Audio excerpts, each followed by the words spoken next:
جی السلام علیکم دوستو، کیسے ہیں آپ لوگ؟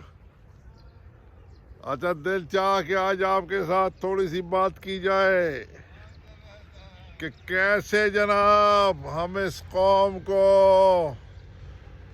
ایک غلام مائنڈ سیٹ میں ٹرانسفارم کر رہے ہیں۔ اللہ کے فضل سے ہم مسلمان ہیں اور پاکستانی بھی ہیں۔ خود دیکھیے، جب بچہ پیدا ہوتا ہے تو اس کو ماں خیال رکھتی ہے۔ جب وہ اسکول جانے لگتا ہے تو اس کا بیگ تیار کرتے ہیں، اس کو لنچ باکس بنا کے دیتے ہیں اور اسے اسکول بھیجتے ہیں۔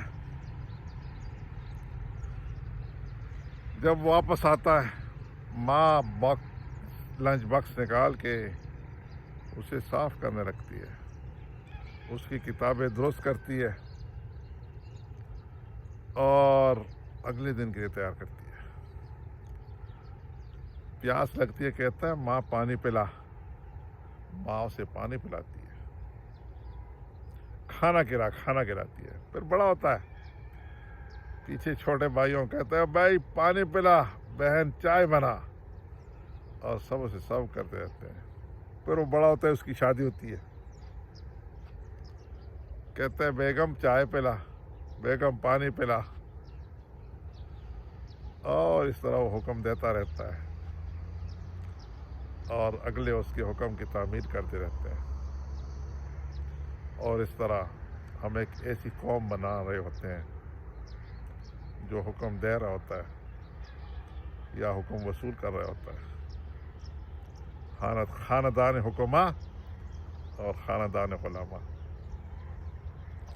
اور اس فرسٹریشن میں ہم ایک دوسرے سے بدلہ لے رہے ہوتے ہیں، اسلام کے ان بنیادی اصولوں کو پامال کر رہے ہوتے ہیں کہ جو اپنا کام خود کرنا ہوتا ہے۔ حضور نے اپنے کام خود کرنے کی ہمیں ترغیب دی ہے۔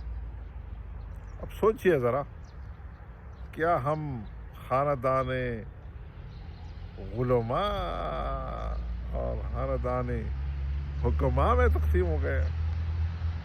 اس لیے تو یہ قوم تبدیل نہیں ہو رہی، اس لیے تو یہ غلاموں کی قوم بنتی جا رہی ہے۔